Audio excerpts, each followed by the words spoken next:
bertemu kembali dengan channel Jual Beli Saham. Pada kesempatan ini saya akan menyampaikan 10 saham terbaik pilihan jual beli saham atau versi jual beli saham yang bisa menjadi pertimbangan buat kita untuk kita beli atau kita simpan atau kita tabung. Tentu perusahaan-perusahaan kita pilihkan perusahaan-perusahaan yang tidak asing buat kita, dan bahkan mungkin kita merupakan pengguna satu atau lebih dari perusahaan ini dalam kehidupan kita sehari-hari di Indonesia. Nah, siapa saja 10 saham itu? Langsung saja kita lihat dulu. Nomor 10, PT Sido Muncul atau kodenya SIDO. Sido ini merupakan perusahaan jamu tradisional terbesar di Indonesia. Produk-produknya sudah tidak asing buat kita. Kalau kita masuk angin, kita meminum tolak angin, atau kita pegel linu, kita minum tolak linu. Ada kuku bima, ada vitamin C 1000, ada sari kunyit, susu jahe, dan sebagainya. Perusahaan ini memiliki kapitalisasi pasar sebesar 18 triliun dan mencatatkan pertumbuhan yang bagus. Kemarin itu di 11% annual growth-nya. Lalu untuk average net profit margin selama 5 tahun ini rata-rata di 21,9%, cukup bagus, dan bahkan return on equity terakhir di 25,2%, cukup bagus. 18 triliun market kapitalisasi dengan pertumbuhan yang cukup bagus, mendominasi pasar jamu tradisional di Indonesia dan bahkan sudah ekspor juga ke luar negeri. Nomor 10. Nomor 9 kita lihat PT Kalbe Farma. Ini merupakan perusahaan farmasi modern terbesar di Indonesia. Produknya tentu obat-obatan modern, bukan tradisional. Kalau tadi tradisional ya, ini lebih modern. Produk utamanya tentu obat-obatan, yang itu baik disuplai ke rumah sakit, ke apotek, ke toko obat. Ada juga produk kesehatan, nutrisi, alat kesehatan, biofarma, perawatan mata, dan sebagainya. Perusahaan ini tentu sudah lama dan memiliki kapitalisasi pasar lebih besar daripada Sido Muncul yang relatively lebih baru mungkin dari perusahaan ini, karena ini perusahaan modern, artinya obat-obatan modern ya. Perusahaan ini memiliki kapitalisasi pasar sebesar 67 triliun. Itu artinya dibandingkan dengan Sido Muncul 3 kali lebih, karena Sido Muncul sekitar 19 triliun ya, berarti 3 kali lebih kapitalisasi pasarnya dibandingkan Sido Muncul. Perusahaan ini juga mencatatkan pertumbuhan revenue per tahunnya juga cukup bagus, 7,4%. Rata-rata net profit margin selama 5 tahun 11,5%, dan return on equity-nya kemarin di 15,7. Tidak sebagus dengan Sido Muncul, tapi karena ini marketnya juga masih besar ya untuk kebutuhan obat-obatan modern ya, alat kesehatan, nutrisi, dan sebagainya, maka perusahaan ini masih cukup bagus. Tentu saja kalau kita misalkan ke apotek, ke rumah sakit, banyak sekali obat-obatan yang juga tentunya diproduksi oleh perusahaan ini, Kalbe Farma, dan kebutuhan kesehatan di Indonesia itu masih besar sekali dan masih tentunya akan masih bertumbuh seiring dengan kebutuhan meningkatnya kebutuhan kesehatan di Indonesia. Nah, itu perusahaan nomor 9, Kalbe Farma, dengan market kapitalisasi sebesar 67 triliun. Yang ke-8 ada perusahaan Carun Popan Indonesia. Perusahaan ini mungkin bagi yang tidak bergerak di bidang peternakan mungkin tidak begitu mengenal. Perusahaan ini merupakan perusahaan pakan ternak terbesar di Indonesia dengan market share mencapai 35%. Produk utamanya tentu pakan ternak, tetapi juga ada day-old chick dan juga makanan olahan, pembibitan atau peternakan untuk bibit ayam ya, dan juga makanan olahan. Marketnya cukup besar dan memiliki kapitalisasi pasar yang cukup besar, yaitu 92 triliun ya, mencatatkan pertumbuhan tiap kemarin annual year on year growth-nya 8,7% dan return on equity 17%, average net profit margin selama 5 tahun rata-rata sekitar 6,3%, dan mencatatkan kenaikan harga saham selama 10 tahun sebesar 735,8%. Cukup bagus. Perusahaan terbesar untuk pakan ternak di Indonesia, Charun Popan, 92 triliun market kapitalisasi. Yang ketujuh, siapa dia? PT Indofood CBP Tbk, perusahaan yang tidak asing lagi dengan produk Indomie, Popmie, Sun, Promina, Indomilk, kecap, Citato dan sebagainya. Ini merupakan produksi mie instan terbesar di Indonesia. Tentu ada produk lain seperti susu, makanan ringan, penyedap dan sebagainya ya.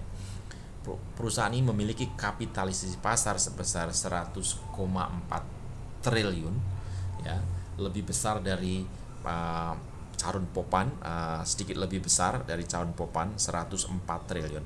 Dan perusahaan ini juga mencatatkan pertumbuhan tiap tahun, dan terakhir itu untuk pertumbuhan revenue annual year on year growth-nya sebesar 10,1%, dan return on equity-nya cukup bagus 20,8%, dan average net profit margin sekitar 10,9%. Itu dia nomor 7, ICBP di 104 triliun market kapitalisasi. Nomor 6, siapa dia? PT Barito Pacific Tbk. Mungkin kita tidak terlalu familiar dengan hal PT Barito ini, tapi kalau ada yang pernah dengar Prayogo Pangestu, ini merupakan perusahaan yang Prayogo Pangestu sendiri memiliki share terbesar di sini. Perusahaan ini merupakan perusahaan terkemuka di bidang energi di Indonesia dan merupakan produsen geothermal energi di Indonesia terbesar, bahkan terbesar ketiga di dunia. Grup usahanya meliputi petrochemical, energi, dan properti. Perusahaan ini memiliki kapitalisasi pasar 106 ya, 106 triliun, lebih besar dari Indofood saat ini kapitalisasi pasarnya.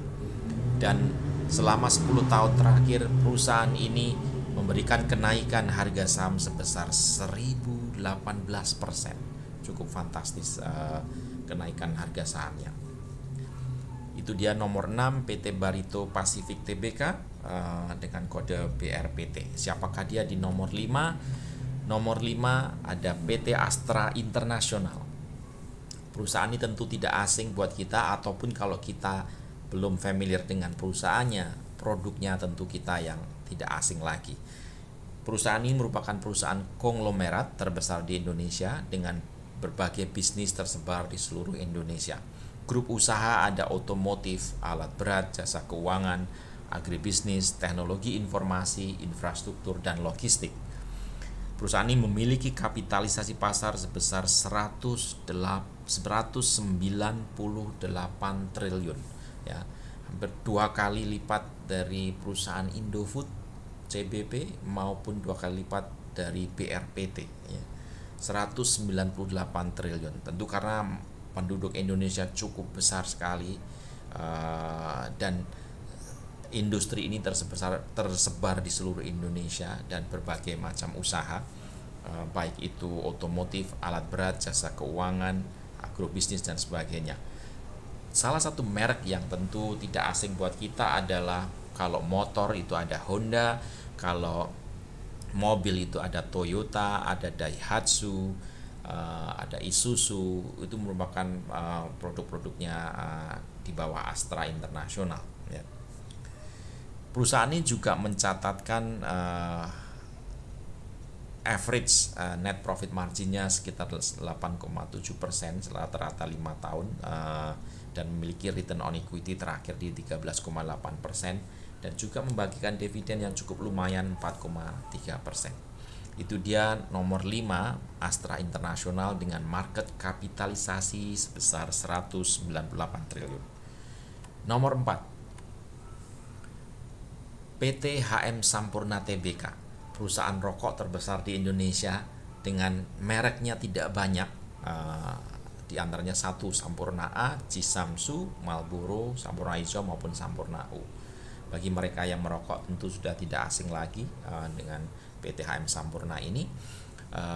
dengan hanya produksi rokok ini mereka memiliki kapitalisasi pasar 208 triliun 208 triliun dengan average net profit margin selama 5% itu 12,7% dan return of equity-nya cukup bagus 35,2%. Perusahaan ini juga membagikan dividen cukup bagus kemarin di sekitar 7%. Nah, itu posisi keempat HM Sampoerna sebesar 208 triliun, sedikit lebih besar dari Astra International 198 triliun. Meskipun Astra memiliki banyak bisnis tetapi masih kalah sedikit dengan HM Sampoerna dari segi kapitalisasi pasarnya. Nah, nomor 3 siapakah dia? PT Unilever Indonesia. Ini merupakan perusahaan consumer good, barang-barang consumer ya yang kita konsumsi sehari-hari terbesar di Indonesia. Produknya ada food dan refreshment, ada home care maupun personal care dengan berbagai merek terkenal diantaranya Bango, Sariwangi, ada Royco, Lipton, Sunlight, Wipol, Lifebuoy, Sunsilk, Lux, Clear, Pepsodent dan masih banyak lagi merek-merek terkenal dari Unilever ini.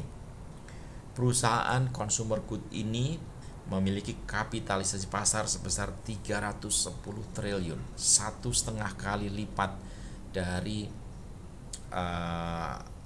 perusahaan Astra maupun perusahaan rokok HM Sampoerna ya. Mencatatkan performan yang cukup bagus dengan return on equity-nya 100,4%, average net profit margin selama 5 tahun sebesar 17,6%, dividend yield membagikan 3% dan return on capital employ-nya luar biasa 119,3%. Nomor 3 perusahaan Unilever dengan market kapitalisasi sebesar 310 triliun. Siapakah dia di nomor 2? Nomor 2 didukung oleh PT Telkom, PT Telekomunikasi Indonesia. Ini merupakan penyedia jasa telekomunikasi dan jaringan terbesar di Indonesia. Tentu sudah tidak asing lagi, mungkin sebagian besar masyarakat Indonesia pengguna jasa meskipun dari segi consumer, tetapi bidang usahanya tidak hanya itu. Telkom memiliki bidang usaha lain yaitu digital connectivity, yaitu penyedia fiber, satelit, 5G.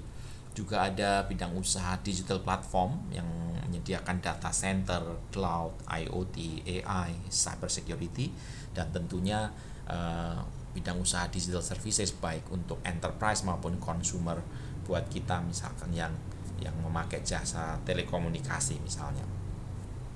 Perusahaan Telkom ini memiliki kapitalisasi pasar sebesar 320 triliun, sedikit lebih besar dari Unilever ya, 320 triliun, sedikit lebih besar, dan mencatatkan rata-rata net profit margin selama 5 tahun sekitar 15,8%. Ya. Masih ada annual growth sekitar 3,7% kemarin, revenue-nya tumbuh dan juga membagikan dividen yang cukup lumayan 5,2%. Nah, itu nomor 2 PT Telkom dengan kapitalisasi pasar sebesar 320 triliun. Siapakah dia di nomor 1? PT Bank Sentral Asia merupakan bank terbaik dan terbesar di Indonesia. Versi Finance Asia, Euromoney, dan sebagainya, masih banyak lagi versinya. Produk dan layanannya ada simpanan tentu, pinjaman, e-banking, kartu kredit, treasury dan valuta asing, bahkan layanan perbankan lainnya. Memiliki kapitalisasi pasar sebesar 693 triliun, 2 kali lipat lebih dari market kapitalisasinya Telkom maupun Unilever. Perusahaan ini perusahaan bank terbesar di Indonesia, mencatatkan pertumbuhan revenue yang masih cukup bagus 12,6%, lalu average net profit margin selama 5 tahun sekitar 35,3%, dan juga performan dari sahamnya selama 10 tahun ini sahamnya sudah naik 384,5%. Ya. Nah, itulah 10 perusahaan terbaik di sektornya masing-masing. Tidak semua sektor, tapi tentu sektor-sektor pilihan yang kita pilihkan dan itu terbaik di bidangnya, dan saya yakin kita, mungkin sebagian besar dari kita merupakan customer atau konsumen dari perusahaan-perusahaan ini dalam kehidupan kita sehari-hari, dan kita terus menggunakan itu. Nah, itu saja 10 perusahaan yang boleh menjadi pertimbangan kita untuk kita melakukan, apakah itu investasi, apakah itu kita mau membeli, atau maukah itu menabung dari saham-saham yang akan menjadi pilihan kita. Sampai di sini, terima kasih sudah menonton sampai di sini, dan kalau video ini berguna, silahkan berikan dukungan dengan mengklik like atau juga mensubscribe yang buat belum subscribe, dan juga bagikan buat teman-teman yang mungkin memerlukan. Terima kasih dan sampai bertemu kembali di video berikutnya.